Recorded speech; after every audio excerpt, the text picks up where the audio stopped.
Assalamualaikum warahmatullahi wabarakatuh. Perkenalkan, nama saya Bagus Yulianto dengan NIM A11 2022 1398. Di sini saya akan menjelaskan tentang dokumentasi proses end-to-end, mulai identifikasi permasalahan, penjualan literatur, implementasi model, evaluasi eksperimen, hingga strategi hilirisasi dan status dapat.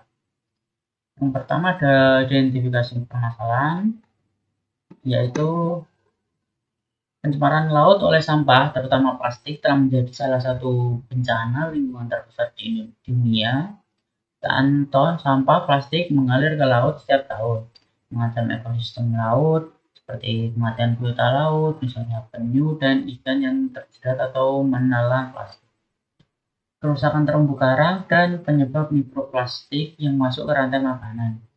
Salah satu penyebab utama adalah kurangnya pemilahan sampah yang efektif di daratan sebelum sampah mencapai laut. Teknologi kecerdasan buatan dan pengolahan citra menawarkan solusi untuk mendeteksi dan mengklasifikasikan sampah organik dan anorganik secara otomatis, sehingga dapat mencegah aliran sampah plastik ke laut. Penelitian ini menggunakan pendekatan sederhana berbasis fitur warna RGB dan algoritma KNN untuk mengklasifikasikan sampah yang dapat diterapkan pada sistem pemantauan di pantai atau fasilitas pengelolaan sampah. Selanjutnya ada literatur, tinjauan literatur, itu kelompok kami menggunakan algoritma KNN, yaitu Linear Snakeborn, sebuah metode berbasis instan yang mengklasifikasikan data berdasarkan pemilikan fitur. Dalam hal ini, fitur warna RGB diganti tangga terdekat. Arsitektur sistem terdiri dari 5 komponen. Yang satu, akuisisi citra dan bounding box, 2, pemotongan objek citra, 3, ekstraksi dan normalisasi fitur RGB, 4, ada klasifikasi dengan KNN, dan 5, evaluasi hasil. Kelebihannya ada KNR sederhana, mudah diimplementasikan, dan efektif untuk dataset dengan fitur yang jelas seperti warna RGB. Kemudian ada tidak memerlukan pelatihan intensif sehingga cocok untuk sistem ringan dengan sumber daya komputasi terbatas. Untuk keterbatasannya sendiri, KNN sensitif terhadap ketidakseimbangan data seperti yang terlihat pada performa grup untuk klasifikasi kelas organik. Tergantung pada pemilihan parameter key yang optimal dan metrik jarak Euclidean distance yang mempengaruhi akurasi.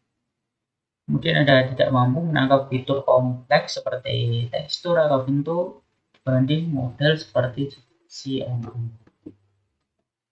Selanjutnya ada implementasi model. Di sini kita langsung buka saja model untuk kami. Kita coba run hal terlebih dahulu. Untuk yang pertama ini kita perlu form Google Colab untuk input drive. Ini datasetnya terhubung ke Google Drive. Kita coba connect terlebih dahulu.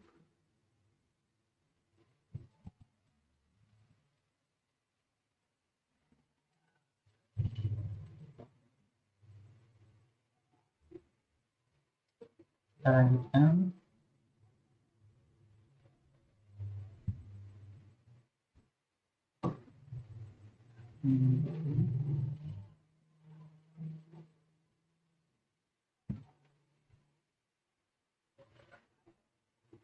Kita tunggu prosesnya agak lama.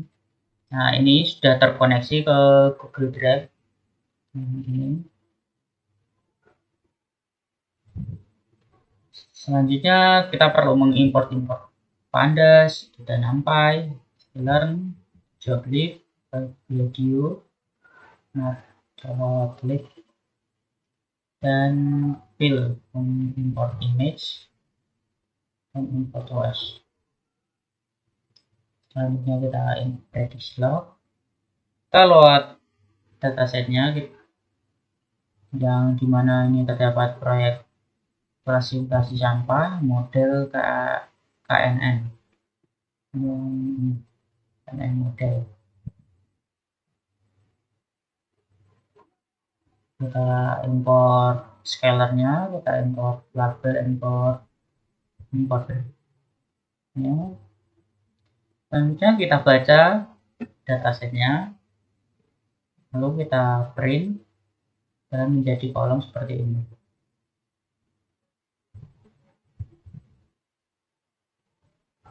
Selanjutnya kita load dan bersihkan data terlebih dahulu. Ini ada data awal yaitu 2234. Selanjutnya kita hapus missing value-nya menggunakan ini clean. Setelah dibersihkan terdapat 2113. Selanjutnya kita argumentasi kelas minoritas menggunakan tadi label encoded berdasarkan label name. Nah, ini kalau nilainya 0 atau true ini organik, kalau false ini organik. Kita gandakan data minoritas agar setara, jadi nanti datasetnya bisa balance gitu sama kelasnya.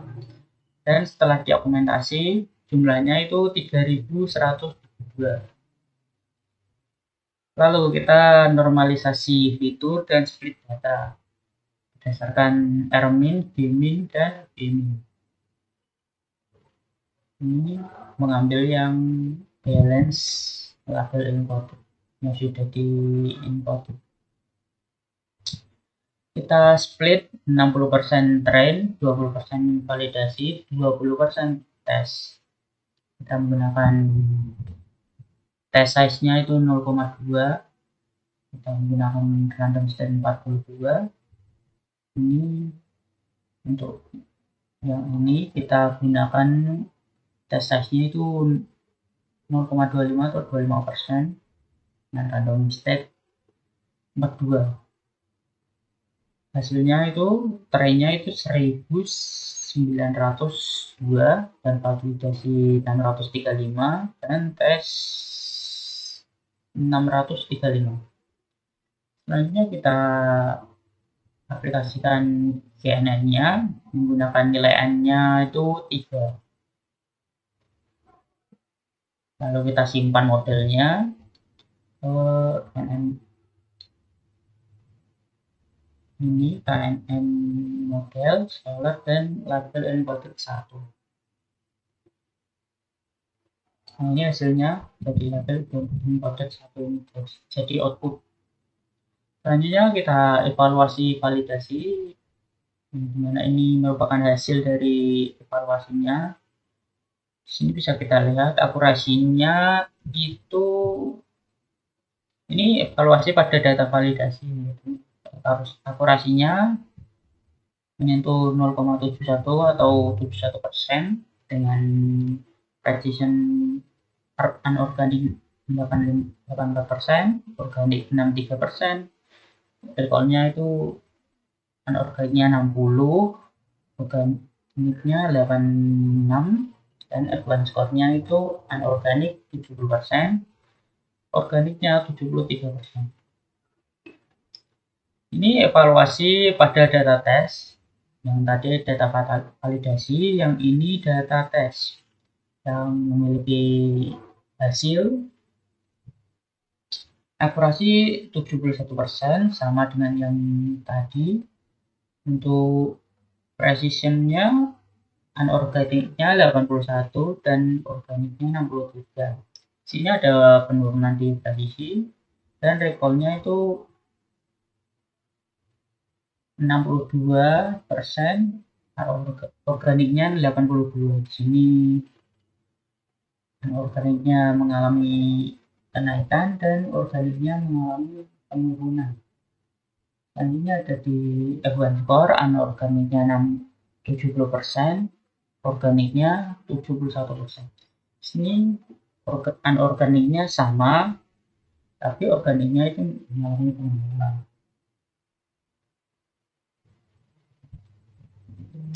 Berikut untuk confusion methodnya seperti berikut. Selanjutnya kita buat model SVM dengan panel RBA. Random set 42. Kemudian ini hasil evaluasi SVM pada data validasi. Yang tadi itu KNN, yang ini SVM. Kita lihat hasilnya. Di sini terdapat akurasi 57%, dimana itu jauh lebih rendah daripada KNN, dan memiliki precision anorganik 57%, anorganik 53%, dan recall anorganik 86, organik 20. Ini sangat rendah sekali. Dan untuk F1 score-nya itu anorganiknya 69, organiknya itu 30. Selanjutnya kita evaluasi pada data test. Berikut merupakan hasilnya. Untuk akurasinya mengalami kenaikan 59%, dengan presisi anorganik itu 58 dan anorganik itu 60. Untuk recallnya anorganik 88 dan organiknya itu 22. Untuk F1 score, anorganiknya itu 70% dan organiknya itu 30. Sini bisa kita lihat pada SVM pada data validasi dan data tes itu lebih unggul di data tes. Sementara untuk KNN dan SVM bisa kita lihat ini untuk KNN-nya dengan akurasi 71 dan ini 59, lebih mending KNN ketimbang SVM, lebih unggul KNN.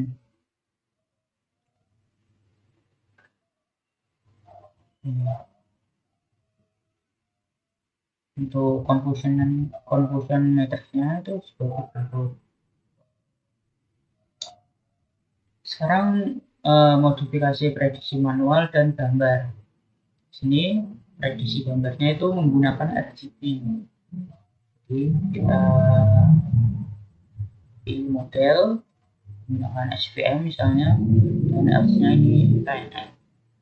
Untuk output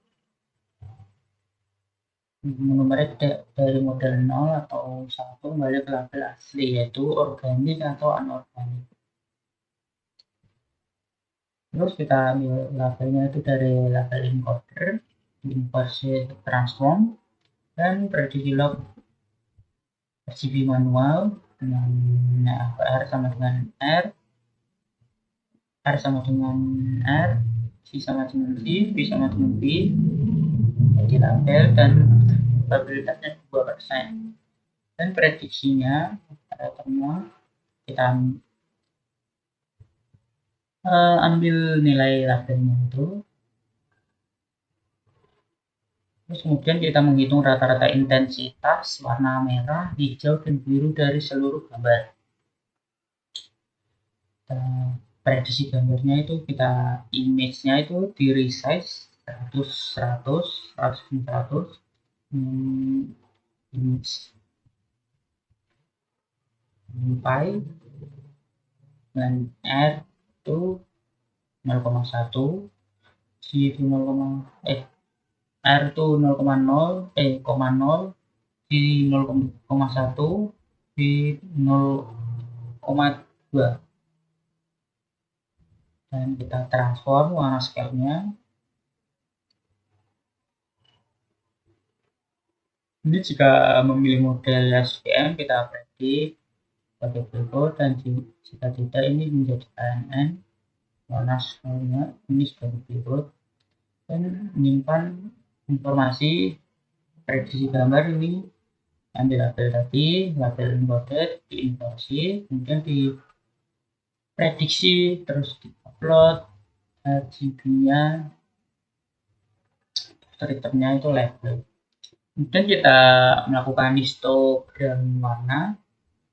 Kita image research terlebih dahulu seperti tadi, mengambil semua nilai dan kita dari warna.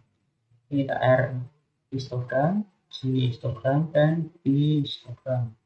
Kita buat histogramnya dengan peak size 6,4. Kita buat semuanya itu memiliki bins 256, colornya itu red, green, blue, pada RGB tadi dengan alpha 0,6, dan ini labelnya red, green, blue.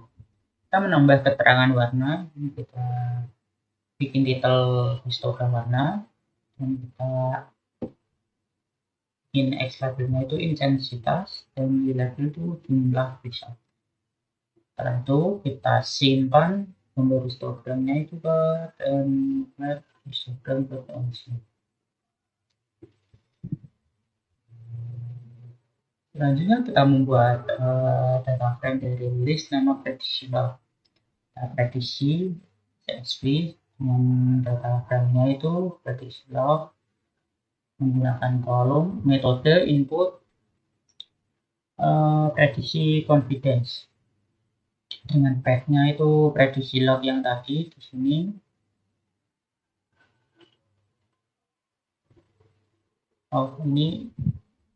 Ini untuk path-nya.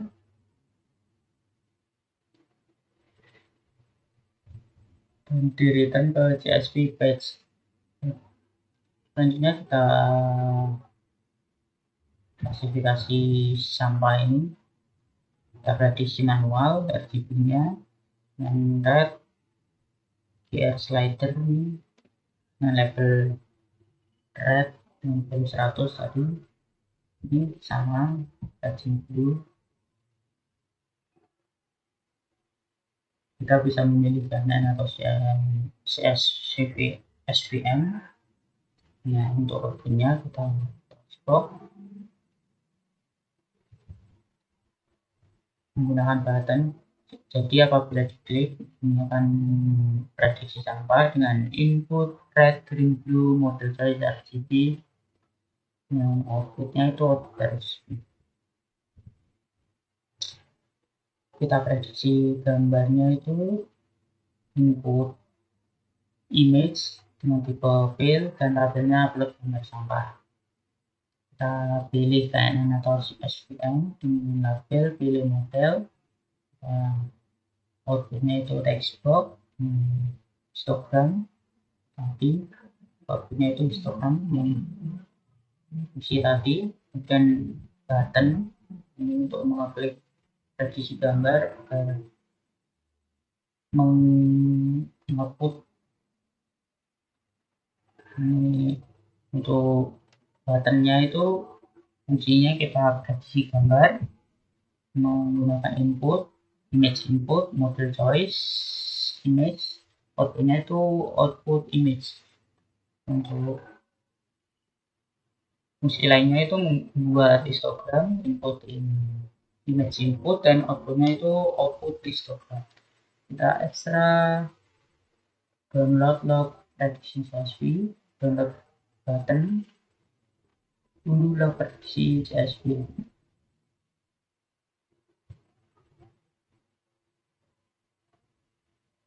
File outputnya itu label file CSV.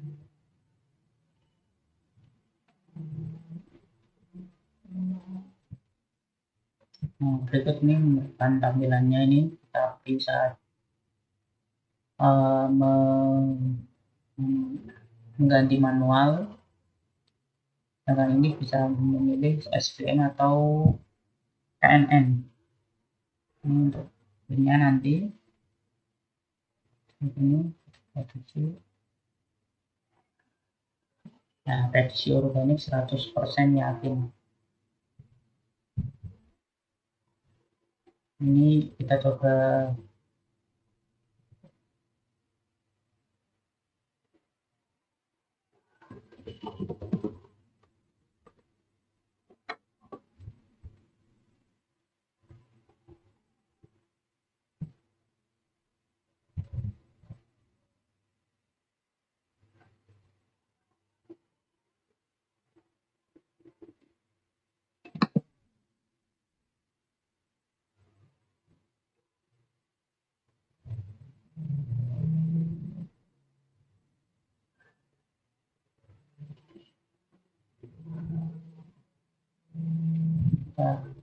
sini.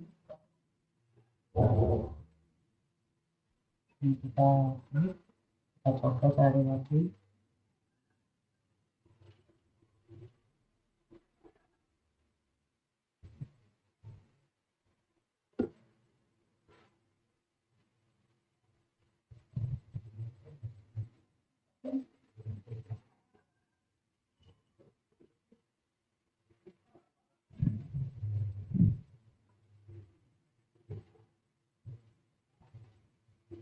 Ini kita prediksi. Ini coba kita lihat. Nah, ini organik. Karena tadi saya memilih organik, ini prediksinya organik. Untuk histogram warnanya itu seperti berikut. Ini jumlah pixelnya, ini intensitasnya.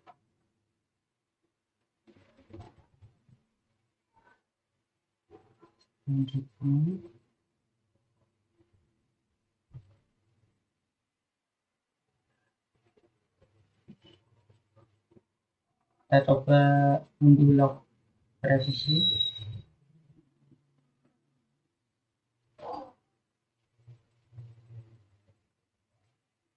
Nah, kita coba buka.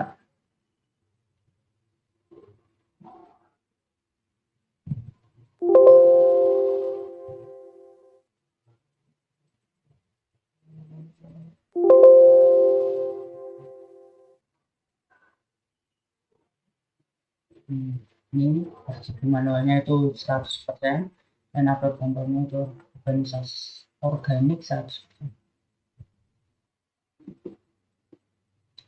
Nah, berikut merupakan implementasi codingannya. Selanjutnya kita masuk ke implementasi itu sama dengan evaluasi eksperimen. Kemudian kita strategi dirilisasi itu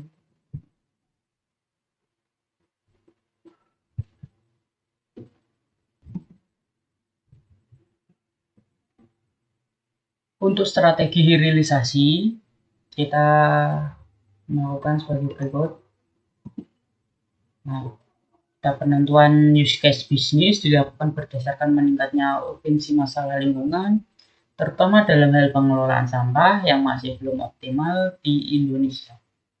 Salah satu penyebab utamanya adalah ketidaktepatan pemilahan antara sampah organik dan anorganik yang dapat menghambat proses daur ulang dan menyebabkan penumpukan di TPA. Use case yang paling sesuai adalah sistem klasifikasi otomatis di sampah berbasis citra digital yang dapat digunakan oleh masyarakat umum, petugas kebersihan, institusi pendidikan, serta fasilitas publik. Segmen pasar yang ditargetkan mencakup rumah tangga, sekolah, perguruan tinggi, bank sampah, dinas lingkungan hidup, serta perusahaan yang bergerak di bidang manajemen limbah dan teknologi lingkungan. Kemudian model bisnis yang paling sesuai untuk sistem klasifikasi sampah ini adalah kombinasi antara model premium dan lisensi. Versi gratisnya dapat digunakan untuk edukasi dan percobaan dengan jumlah klasifikasi terbatas. Sementara versi berbayar menawarkan fitur tambahan seperti statistik prediksi, ekspor laporan klasifikasi, berbagai CSV, dan fitur integrasi ke sistem manajemen limbah skala besar. Dengan monetisasi tambahan juga mencapai model lisensi untuk institusi atau pemerintahan kota serta pay per use API bagi pengembang aplikasi pihak ketiga yang ingin mengintegrasikan fitur klasifikasi ke dalam aplikasi smart waste management mereka. Sebelum peluncuran massal, hal yang menjadi pertimbangan antara lain regulasi, yaitu produk harus mematuhi peraturan terkait teknologi informasi dan perlindungan data pribadi UU PDB. Walaupun data berupa gambar sampah tidak mengandung identitas personal, metadata seperti lokasi tetap harus dijaga. Kemudian ada privasi, meski data yang diunggah berupa gambar benda mati, Penting untuk menjamin bahwa semua data hanya digunakan untuk pelatihan dan klasifikasi tanpa disalahgunakan. Mungkin ada etika, sistem harus memberikan informasi hasil klasifikasi dengan jelas agar tidak terjadi salah tafsir. Dan itu perlu dipastikan tidak ada diskriminasi digital. Misalnya sistem hanya bisa digunakan oleh kalangan perkotaan yang memiliki akses internet cepat. Kemudian strategi go to market dimulai dengan peluncuran versi beta kepada komunitas bank sampah dan oleh yang memiliki program daur ulang. Program edukasi dilakukan melalui pelatihan, media sosial, dan kolaborasi dengan NGO lingkungan. Kemudian sistem diperluas ke institusi publik dan sektor swasta yang mendukung green practice. Dukungan pasca peluncuran mencakup dokumentasi digital, layanan teknis via email atau WhatsApp, serta komunitas online untuk umpan balik pengguna. Untuk pemeliharaan berkelanjutan, model akan terus diperbarui berdasarkan data klasifikasi baru. Evaluasi performa dilakukan tiap bulan untuk mendeteksi penurunan akurasi. Infrastruktur server atau cloud dipantau agar tetap responsif dan stabil di lebih dari 99% uptime. Kemudian ada beberapa key performance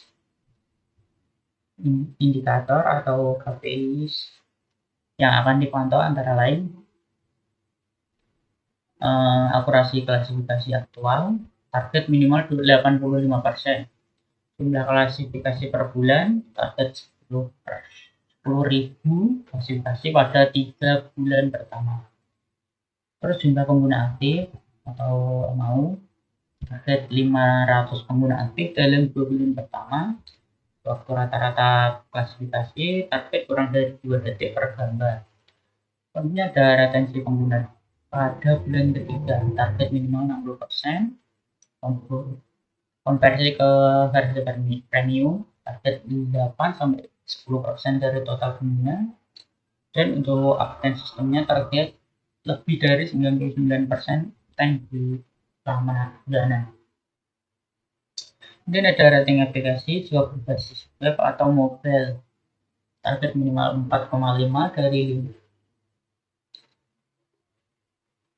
Selanjutnya untuk status papernya, kita judul lengkap paper yang diajukan adalah klasifikasi sampah laut organik dan anorganik berdasarkan fitur warna menggunakan KNN.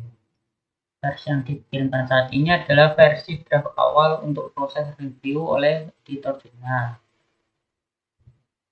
Paper ini diajukan ke JTC Jurnal Teknik Informatika dan Sistem Informasi yang diterbitkan oleh Universitas Nuswantara Unus yang saat ini jurnal JTC belum terindeks Scopus maupun IEEE Explore, namun termasuk dalam jurnal nasional terakreditasi SINP.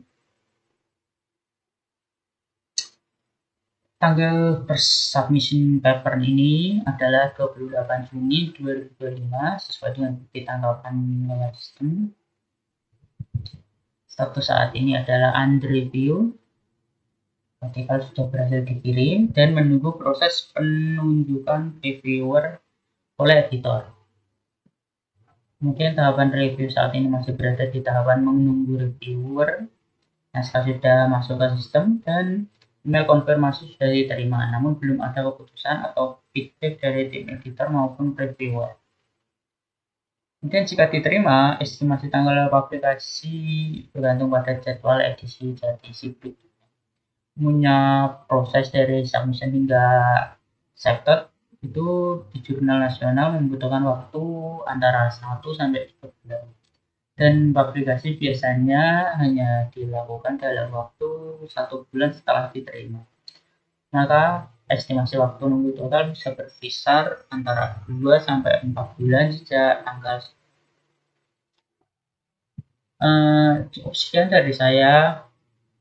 Mohon apabila ada kesalahan, saya mohon maaf. Terima kasih. Wassalamualaikum warahmatullahi wabarakatuh.